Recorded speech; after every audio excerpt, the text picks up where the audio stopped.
বিজ্ঞ আদালত যেটা অত্যন্ত স্পষ্ট ভাষায় তিনি পরিষ্কার করেছেন যে যে জামিনের দরখাস্তগুলো আছে 3 শতাধিক জামিনের দরখাস্ত, সেখানে 150 জন আসামির হচ্ছে ডবল নাম, একাধিক আসামির পক্ষের আইনজীবীরা যে দরখাস্ত দিয়েছেন বিভিন্ন আইনজীবীর দরখাস্তের ভিতরে এই নামগুলো রিপিট করেছে, তাতে 150 জন। সেখানে ইতিমধ্যেই অতি সম্প্রতি মারা গেছে এরকম 10 জন আসামি নাম আছে এবং একজন আসামির নাম আছে মৃত্যুদণ্ড প্রাপ্ত। তার জামিন চাওয়ার কোনো সুযোগ বা জামিন দেওয়ার কোনো সুযোগ এই আদালতের অবশ্যই নাই। যাবজ্জীবন কারাদণ্ড প্রাপ্ত বেশ কিছু আসামির নাম এই আজকের দরখাস্তগুলির মধ্যে আছে। তো এই অংশটা আমি গত তারিখেও বলেছিলাম যে আমাদের আইনজীবী বন্ধু যারা আসামি পক্ষে ছিলেন ওনারা যদি সতর্ক হতেন, ওনারা যদি অত্যন্ত স্পষ্ট ভাষায় সতর্কভাবে আলাদা আলাদা তালিকা করে যে খালাসপ্রাপ্ত এইজন, মানে আগের মামলাটায় মার্ডার কেসে খালাসপ্রাপ্ত এই আসামি বা স্বল্প মেয়াদী এত মেয়াদের সাজাপ্রাপ্ত এই আসামি 1 বছর 2 বছর এরকম ক্যাটাগরি করে যদি আলাদা আলাদা দরখাস্তগুলি দিতেন, আজকে বিজ্ঞ আদালতের জন্য এটা সহজ ছিল। যেই সমস্যাটা আমরা অনুভব করেছি এবং সেই বক্তব্যটাই আজকে বিজ্ঞ আদালতের নিজস্ব বক্তব্য এসেছে যে আমার পক্ষে এগুলি স্ক্রুটি করা একটু জটিল হয়ে গেছে। আমাকে তো স্বাভাবিক কাজকর্ম করতে হয়, প্রতিদিন তাকে সাক্ষ্য নিতে হচ্ছে। আজকে 3:30 বাজে এখন পর্যন্ত আমরা দেখলাম আদালত সাক্ষ্য গ্রহণে ব্যস্ত এবং উচ্চতর আদালতের একটা নির্দেশনা আছে কোনো সাক্ষী যদি আদালতে উপস্থিত থাকে তাহলে ফিরিয়ে দেওয়া যাবে না, সাক্ষ্য গ্রহণ করতেই হবে, এটা প্রধান বিচারপতির বা সুপ্রিম কোর্টের নির্দেশনা। আর এর বাইরে এই মামলাটায় যেহেতু একটা অস্পষ্টতা রয়ে গেছে, যদি ভুল ত্রুটি হয়ে যায়, একটা মৃত্যুদণ্ডপ্রাপ্ত আসামির যদি জামিন হয়ে যায়, যাবজ্জীবন কারাদণ্ডপ্রাপ্ত আসামির যদি জামিন হয়ে যায়, এটা কি হয়, সমস্যাটা হয়ে যায় সংশ্লিষ্ট বিচারকের।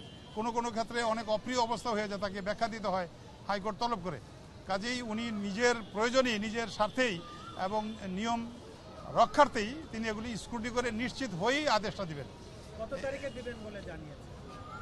এটা আজকে যেভাবে তিনি পরিষ্কার ভাষায় বলেছেন, এটা আজকে যেহেতু তিনি দিতে পারেন নাই, স্ক্রুটি করাও সব শেষ হয় নাই, এটা আগামী 10ই এপ্রিল পরবর্তী বিচারের তারিখ আছে, সেই দিন বিচারের জন্য থাকবে এবং এই জামিনের সিদ্ধান্তটা সেই দিন তিনি দিবেন। এই অংশের জন্য আমাদের আইনজীবীর সহযোগ, আমি বলবো অসতর্কতা দায়ী, আর পরবর্তীতে সহযোগিতা যদি আসে নিশ্চয়ই ভালো কিছু হবে। আর একটা কথা বলতে হয়, এদের ভিতরে আবেগ থাকে, কান্নাকাটা থাকে। আমরাও এই দেশে মানুষ, 57 জন দেশপ্রেমিক চৌকর সেনা কর্মকর্তা নিহত হয়েছে, 74 জন লোক এই দেশে মারা গিয়েছে। এই অংশটায় যারা বিচার প্রার্থী ক্ষতিগ্রস্ত পরিবার, তাদের আবেদন, তাদের কান্না, তাদের আহাজারি, তারা বিচার প্রার্থনা করছেন, সেই অংশটা কি মানবিক নয়? সেই অংশটাকে অস্বীকার করবেন? সেই অংশটাকে একেবারেই গুরুত্ব দিবেন না? শুধু বেঁচে থাকা আসামি ঈদ করতে পারবে না, এই আবেগে এইখানে আমার মনে হয় তুলনামূলকভাবে ওনারা,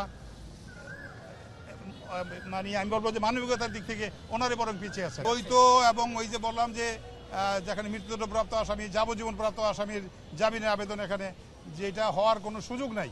আরেকটা বিষয় হলো এই ফলাফলগুলি কিন্তু মার্ডার কেসের। আমি আরেকটা কথা বলছিলাম অন্যান্য সময়, আজকে আবার বলতেই হচ্ছে, 287 জন সাক্ষী এই মামলায় জবানবন্দি দিয়েছে আসামিদের বিরুদ্ধে। এই 287 জন সাক্ষী অনেক আসামির বিরুদ্ধে বক্তব্য দিয়েছেন।